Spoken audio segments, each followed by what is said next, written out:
Video में तुलसीदास के छंद की सप्रसंग व्याख्या करवाई थी। आज भी मैं आपको उनके छंद की सप्रसंग व्याख्या करवाने जा रही हूँ। जिस तरह से आप एग्जाम्स में देखते हो कि बेटा जो सप्रसंग व्याख्या आती है उसके अंदर ये कुछ पंक्तियां दी होती हैं और लिखा होता है कि सप्रसंग व्याख्या करें। तो क्या होता है कि जैसे ये पंक्ति दी हुई है तो सबसे पहले आपको ये प्रसंग लिखना होता है। प्रसंग में जैसे मैंने पहले भी बताया था कि कविता का नाम, कवि और संदर्भ, कि किस समय के लिए पंक्तियां कही जा रही है। जैसे कि ये जो पंक्तियां दी गई हैं, जैसे विधि न सकेलु सही मोर दुलारा, नीच बीचू जननी मिसु पारा।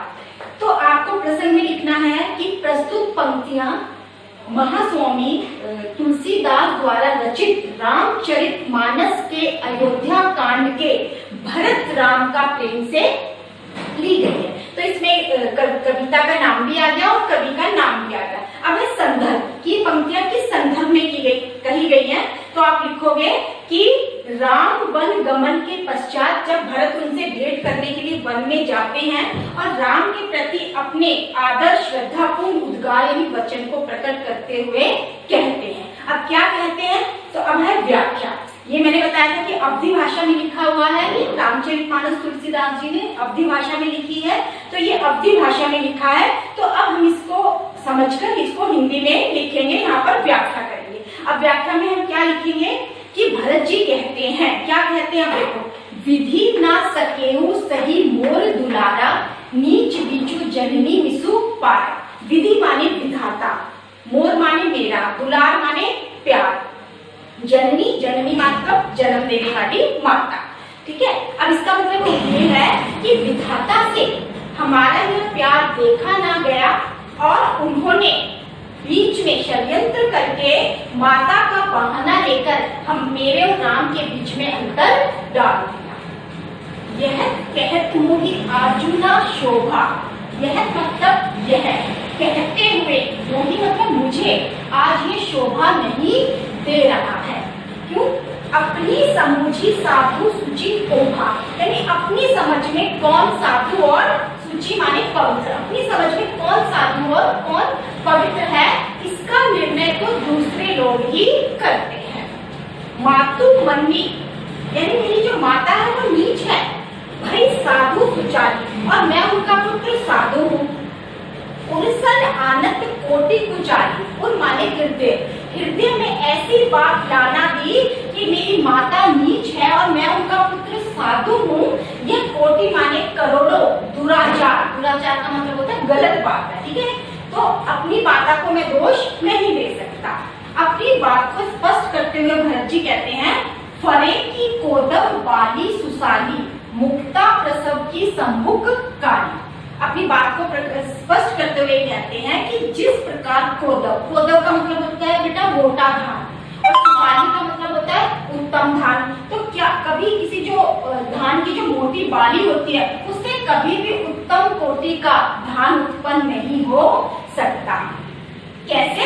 जैसे कि जो काली घोंगी होती है, तालाब में जो काली घोंगी होती है उससे कभी भी मोती उत्पन्न नहीं हो सकता। तो अपनी बात को स्पष्ट करने के लिए उन्होंने इस दृष्टांत, यहाँ पे दृष्टांत अलंकार का प्रयोग किया है। सपनेहु दोषक येसु ना काहू, मैं तो सपने में भी किसी को दोष नहीं दे सकता। मोर अभाव उद्धि अवगाहु, उद्धि का मतलब होता है समुद्र, मेरा दुर्भाग्य ही अथाह समुद्र है। बिनु समझे निज अघ परिपात, जायु जाया जननी कही का। अब वो कह रहे कि मैंने बिना अपने पूर्व जन्म के पापों के परिणाम को सोचे बिना ही अपनी माता को अपशब्द कहे हैं। तो यानी कि जलयु जाय, मैंने उनके हृदय को जलाया है, यानी कि दुखी किया है। हृदय हेरी हारे हो सब ओरा, मैं अपने हृदय में अपने अच्छे कामों की तलाश करके हार चुका हूँ और मुझे कोई भी रास्ता नहीं सूझ रहा है। एक ही भांति भले ही भल भल मोरा, अब तो एक ही तरीके से मेरा भला हो सकता है। गुरु गोसाई यानी कि गुरु महाराज, कौन उनके? जो गुरु वशिष्ठ जी थे, और साहिब सिया राम, और जो मेरे साहिब हैं, जो मेरे सीता राम है, उनके द्वारा ही लागत मोही नीक परिणाम, मुझे लगता है उनके द्वारा ही मेरा परिणाम अच्छा हो सकता है।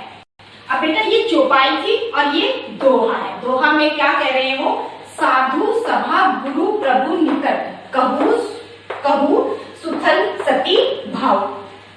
साधुओं की इस सभा में गुरु वशिष्ठ जी उनके पास हैं, उनके प्रभु सीताराम जी भी निकट हैं। तो वो कह रहे हैं कि इस पवित्र स्थल पर ये जो स्थल है बहुत ही पवित्र है और मैं सती भाव माने बिल्कुल पवित्र मन से ये बात कहता हूँ कि प्रेम प्रपंचों की झूठ फूल जानी मुनि रघु राव, कि जो कुछ मैंने कहा है ये मेरा प्रेम है या फिर प्रपंच है। प्रपंच का मतलब होता है कोई फरेब है, झूठ है या फिर सच है, ये तो मेरे मुनि वशिष्ठ जानते हैं या फिर मेरे प्रभु सीताराम जी जानते हैं।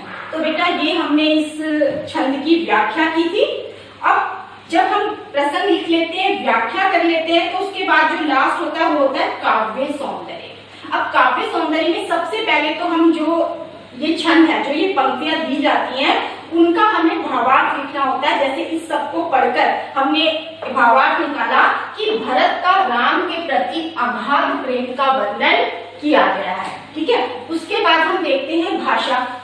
भाषा कैसी है, मैंने आपको बताया था रामचरितमानस की जो भाषा है वो अवधि है। ठीक है, इसमें भाषा भी आपको क्लियर हो गई। छंद कौन सा है, ये है चौपाई दोहा। तो छंद भी आपने बता दिया कि इसमें चौपाई और दोहा है। फिर हम बात करते हैं अलंकार की, कि इसमें कौन से अलंकारों का प्रयोग हुआ है। जैसे आप देख रहे हो कि साधु सुचाली, ठीक है, कोटि कुचाली। तो आप इस तरीके से देख सकते हो कि जहां वर्णों की आवृत्ति बार बार होती है वहां पर अनुप्रास अलंकार होता है। तो आप लिख सकते हो कि अनुप्रास अलंकारों का प्रयोग किया गया है और ये उदाहरण आपको देने होते हैं कि कहाँ पर, जैसे साधु सुचाली, कोटि कुचाली। फिर एक है दृष्टांत अलंकार का भी सटीक प्रयोग किया गया है, कोदम वाली सुशाली मुक्ता प्रसव की सम्मुख काली। तो यहाँ पर दृष्टांत अलंकार का प्रयोग किया गया है। और लास्ट में हम बात करते हैं कि रस, यहाँ पर कौन सा रस यूज हुआ है। यहाँ पर भरत की राम के प्रति भक्ति है तो हम लिख सकते हैं शांत रस, और भरत की करुणा, जो भरत का करुणा भाव भी प्रकट हो रहा है, इसलिए हम लिख सकते हैं करुण रस।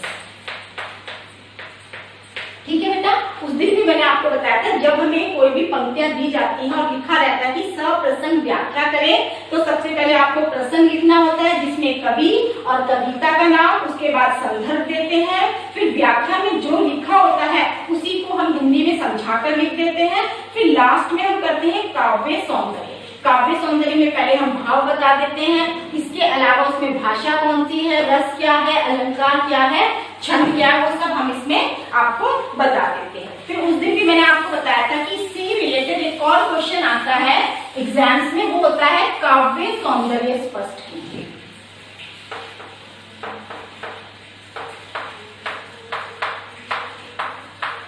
ठीक है बेटा, काव्य सौंदर्य एग्जाम्स में 3 नंबर का आता है। जब भी काव्य सौंदर्य आता है उसमें आपको कोई प्रसंग व्याख्या नहीं लिखनी पड़ती है। काव्य सौंदर्य के 2 पक्ष होते हैं, भाव पक्ष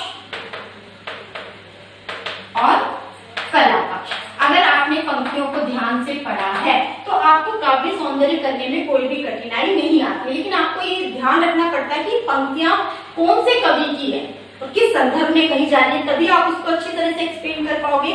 मान लीजिए एग्जाम्स में जैसे कि ये पंक्ति आ रही, सिर्फ ये वाली,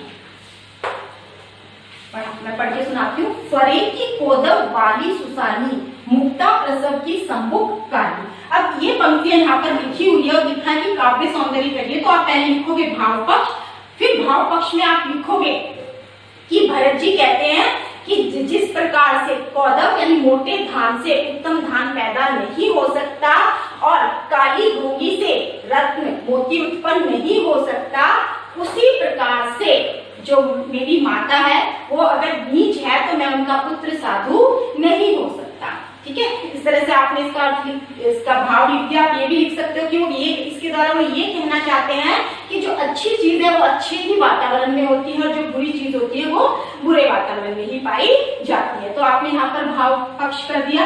फिर कला पक्ष में वही चीजें जो अभी मैंने आपको बताई। कला पक्ष में आप सबसे पहले लिखोगे इसकी भाषा। भाषा कौन सी है?